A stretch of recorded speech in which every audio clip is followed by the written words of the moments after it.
hold, out, hold, in, hold, out.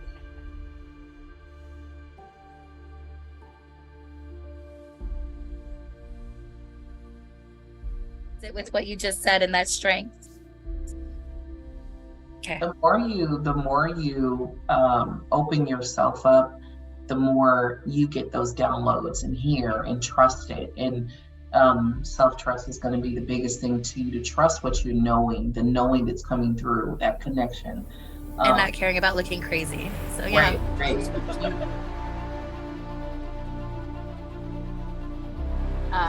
It's attached to our goddess Pele, which is the goddess of fire, and her volcano, or that's part of the eruption. And it's about how she comes in and she cleanses and cleans out things that need to be cleansed. And though most look at it as a destructive process, it really is about cleaning house and cleaning or cleansing. So it was kind of interesting that I connected with that. And for me, it was almost like as I was grounding you guys, I also had these other extensions of light kind of just wrap around Mauna Kea, which is the volcano, wrap around it and tap into that volcano source. So that was interesting. And if you don't, you stay in the rut, you stay in the bullshit, you stay in the tears, you stay in the depression. Because I myself too, am someone who's dealt with depression my damn near whole life. And I consciously had to come to a point to choose happiness over that fucking darkness. Because it gets very comfortable there. We know that space.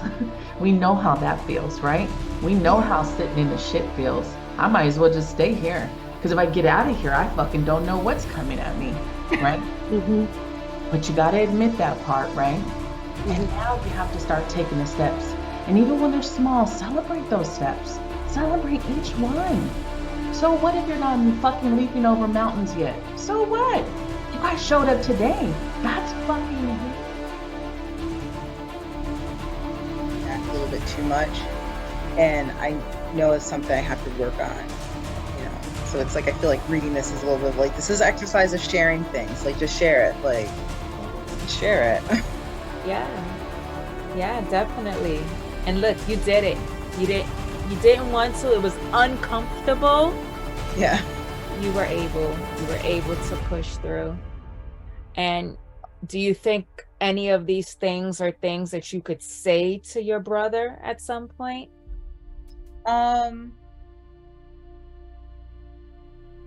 And the people who were in my life who were toxic, I just recently had to deal with them for a couple weeks, and I do not even want them to be in my life anymore. So I could definitely feel the shift changing.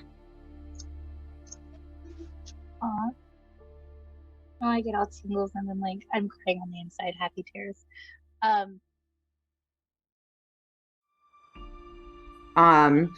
Sometimes it's hard to, right? If you have a bad day or something comes up.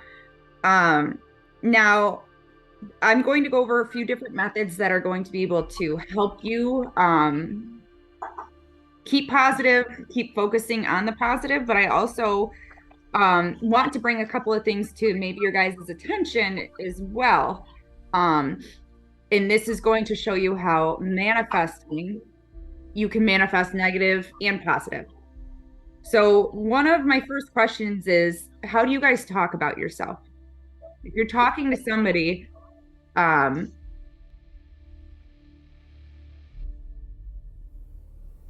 thank you for showing me by your actions that I deserve so much better. Because of you, I don't take no bullshit now. I'm content having peace with me and my kids now. We're here. No more walking around on eggshells for us. No more nights of me laying up, crying out, praying and begging God to get me out of this situation. Because I'm free now. Even if you don't release me, I choose to release you.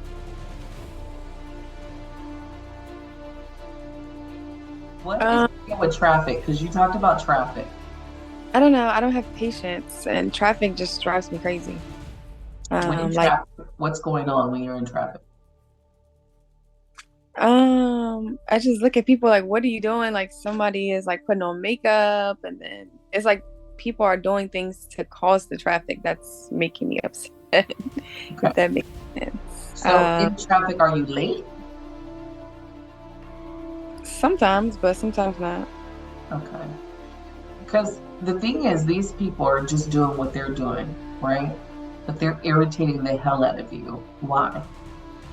I don't know. I'm a very irritable person. Right. No. And this is what we're going to work through, because if you don't get to the bottom of the whys, then you don't get to heal it and work through it.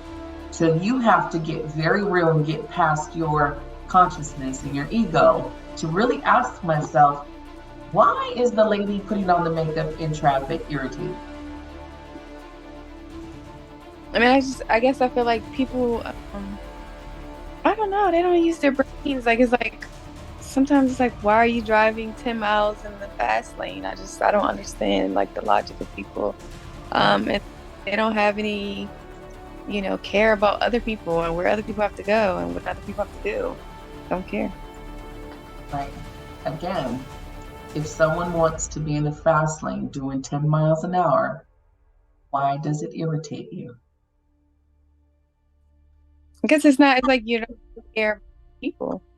Right. And it's like, not that things are right and wrong, but it's not really, it's a fast lane for a reason. So why can't you just move over? Right. There's a little bit of entitlement to this that you're going to have to kind of see, because you're in this fast lane and you're like, well, the rules are this, so get out of my way so that I can go. Okay. But is that really good? Is that really okay?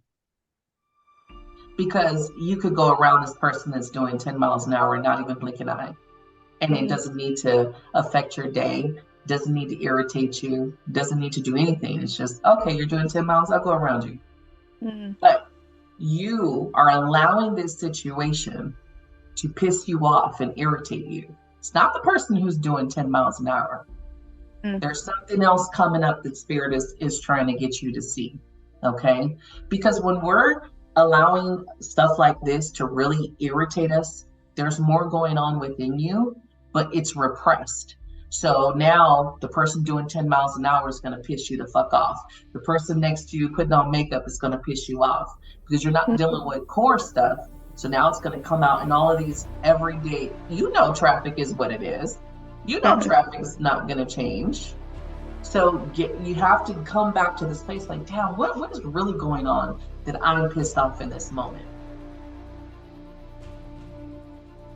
Like 5 minutes. So I'm like, but it's my last one. And I'm like, but she's a fairy and she doesn't know it and she needs it. Anyways, really cute woman. I'll have to tell you guys about her later. But I really believe she was a fairy, or is a fairy.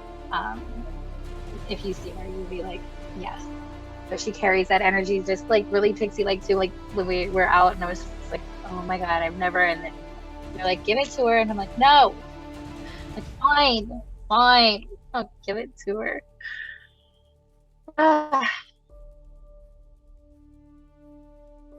Is asked, what has romantic love done to me? I'm going to have you guys pick the most painful part. What is the most painful thing that romantic love has done to you? Then we're going to ask, why is it so bad? And we're going to continue asking, why is that so bad, to every answer you have, until we reach something that can't be broken down any further. And it's in the moment that we hit the thing that can't be broken down any further that we've reached your toxic core belief about yourself. All you ladies for giving us your hearts and being open and sharing, because I know it's not easy, it's uncomfortable. But you guys did it. You showed up. You didn't show up for us. You showed up for yourselves. Like, while we may all have gotten something out of each and every one of your letters, it still wasn't for us.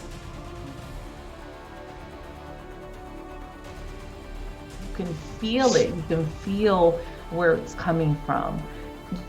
You got to give yourself a little bit more slack though. You are still, remember, you're still carrying a lot of judgments and perceptions of other people, of the choices you've made dealing with him for 13 years. Okay? There's a part of you that will always love him. There's nothing wrong with that, right? Because there is a part of him that's lovable. Okay? So there's a piece of you that is still tormenting yourself because you loved him. Remember, there's a part of him that was lovable, and it is okay. People have made you feel like shit because this is the person that you love. This is the person your heart yearns for. And this is the part that I want you to work on accepting, because you are not a piece of shit because you love this man. You are not a horrible mother because you chose to try to stay and work it out. You are not a horrible person because you attempted time and time after, again, of breaking yourself down to try to fix things with him. We get so much slack from having this big giant heart and loving to the point of no return, that then we have to sit with all of this on our shoulders. And this is what you're going to be releasing. And I'm glad that you showed up today, and I hope to see you in more, because you're going to learn how to keep letting this go, the opinions of others, the shit of others, and start to accept, especially everything that you can't change. None of it you can change now. And even if you did know what you knew today, you wouldn't take away those babies. You wouldn't. Nothing would change. So again, that's where that strength that Andrea is, you know what I mean? That's what you're feeling, because through it all, you're, like Louisa said, you're still here. So you can. One of the biggest things of healing is to deprogram what you think you know, what you think is okay, what you think is right. And then you have to be accountable, because a lot of our ways are shitty as hell. A lot of our ways are judgmental as hell. We are taking a lot out on people that actually don't deserve it sometimes. So